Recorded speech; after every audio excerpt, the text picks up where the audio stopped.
नमस्कार दोस्तों, मैं हूं आकाश। स्वागत है आपको मेरे YouTube channel Aakash computer institute में। चलिए, आज हमारा टॉपिक है merge of 10 bank in 4 bank. 10 PSU बैंकों का 4 बैंकों में विलय।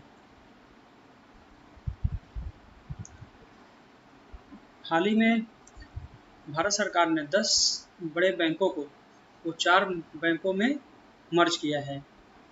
अगस्त 2019 में भारत सरकार ने 10 सार्वजनिक क्षेत्र के बैंकों को 4 बड़े और मजबूत बैंकों में विलय करने की घोषणा की थी और 1 अप्रैल से यह अपनी योजना लागू हो चुकी है। चलिए देखते हैं वो कौन सी ऐसी बैंकें हैं जो आपके लिए जानकारी के लिए बहुत ही महत्वपूर्ण है। चलिए, सबसे पहला बैंक है oriental bank of commerce and United bank of India.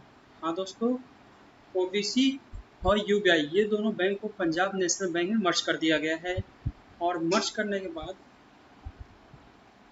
इनकी टोटल बिजनेस हो गई है 17 करोड़ 95 लाख और इनकी टोटल ब्रांचेस हो गई है 11,437 और मर्ज करने के बाद ये इंडिया का सेकेंड नंबर का लार्जेस्ट पब्लिक सेक्टर बैंक बन चुका है एसबीआई के बाद। चलिए अब दूसरे बैंक में चलते हैं जो मर्ज हुए हैं। Syndicate bank. हाँ दोस्तों, ये अब देख रहे हैं सिंडिकेट बैंक को कैनरा बैंक में मर्ज कर दिया गया है।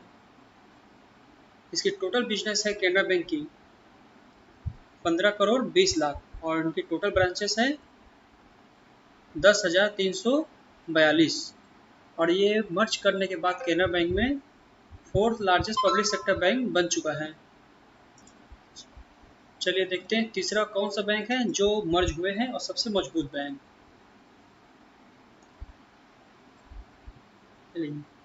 आंध्रा बैंक और कॉर्पोरेशन बैंक, ये दोनों बैंक को यूनियन बैंक ऑफ इंडिया में मर्ज कर दिया गया है। Union bank of becomes 5th largest PSB bank. हाँ दोस्तों, मर्ज करने के बाद ये 5th लार्जेस्ट बैंक बन चुका है। इसकी टोटल बिजनेस है 14 करोड़ 59 लाख और इसकी टोटल ब्रांचेस है 9,609। चलिए अब लास्ट बैंक चलते हैं, चौथा bank Indian bank. Indian bank को इलाहाबाद बैंक में मर्ज कर दिया गया है। Allahabad will become 7th largest public sector bank. हाँ दोस्तों, ये 7th largest public sector bank आपका बन चुका है। इसकी टोटल बिजनेस है 8 करोड़ 8 लाख और इनकी टोटल ब्रांचेस है 6,104। दोस्तों, जो ब्रांचेस है ऑल ओवर इंडिया में बताई जा रही है और इनका ऑल ओवर इंडिया में जितना इनकम है या बिजनेस इनका जो चल रहा है after the merge the total business of Allahabad bank would be 8 crore 8 lakh. चलिए दोस्तों, ये 4 बैंक जो 10 बैंक के थे पहले वो 4 बैंक में मर्ज हो चुके हैं। चलिए अब हम जानते हैं इसकी क्या ज़रूरत पड़ी मर्ज करने के लिए, इसके क्या फ़ायदे हैं। चलिए पहला पॉइंट देखते हैं। इन विलय के बाद सार्वजनिक क्षेत्रों के बैंकों की ऋण देने की क्षमता बढ़ जाएगी और इनकी बैलेंस शीट भी मजबूत होगी। हाँ दोस्तों, 10 बैंकों को 4 बैंक में मर्ज करने के बाद इनकी बैंक में लोन देने की क्षमता जो होती है वो बढ़ जाएगी, वो लोन ज़्यादा से ज़्यादा दे सकेंगे। पहले 10 बैंक थे तो छोटा छोटा लोन मिलता था, अब वो 10 बैंक 4 बैंक में हो गए तो लोन भी ज़्यादा दे सकते और इनकी बैलेंस शीट भी मजबूत हो जाएगी। अब दूसरा पॉइंट बताता हूँ मैं आपको। ये बड़े बैंक विश्व स्तर पर प्रतिस्पर्धा करने और अपनी ऋण देने की लागत से कम करके परिचालन क्षमता को बढ़ाने में भी सक्षम होंगे। हाँ दोस्तों, इनकी लागत भी कम होगी और आपको इंटरेस्ट भी कम देना पड़ेगा, ये भी पूरे वर्ल्ड के हिसाब से इसमें बताया जा रहा है। भारत को 5 मिलियन अर्थव्यवस्था बदलने के लिए भारी मात्रा में निवेश की आवश्यकता है। यदि बैंकों के पास देश के आर्थिक विकास की तुलना में बड़ी परियोजनाओं को वित्त पोषित करने के लिए पर्याप्त धन होगा तो तेजी आएगी। हाँ दोस्तों, अगर हमारे पास में ज़्यादा धन होगा तो काम में भी बहुत तेजी आ जाएगी, नए नए इंडस्ट्री खुलेंगे, लोगों को रोजगार भी मिलेगा। चलिए लास्ट पॉइंट है, विलय से बैंकिंग पूंजी के बेहतर प्रबंधन में मदद मिलेगी। हाँ दोस्तों, 10 बैंकों को 4 बैंकों में मिलाने के बाद अब इसमें जो बैंकिंग पूंजी है, विलय से बैंकिंग पूंजी के बेहतर प्रबंधन में मदद मिलेगी। The merger would be help in better management of banking capital. जो मैनेजमेंट होता है, जो भी कंपनियां हैं और बैंक हैं, उन सब में इनको बेहतर से अच्छे प्रयास करने के लिए और नए नए योजनाएं लाने के लिए इसमें मदद मिलेगी। इसलिए 4 बैंकों में 10 पीएसबी के विलय के बाद देश में निवेश के उद्देश्य के लिए धन की उपलब्धता सुनिश्चित करने में एक अच्छा कदम है। हाँ दोस्तों, अब हम लोग को बैंक में कोई ज़्यादा दिक्कत नहीं होगी और आपको इंटरेस्ट भी अच्छा खासा मिल जाएगा और आपको इंटरेस्ट कम करना पड़ेगा, पेमेंट आपको ज़्यादा मिल जाएगा। चलिए दोस्तों, आज का हमारा टॉपिक यही तक था।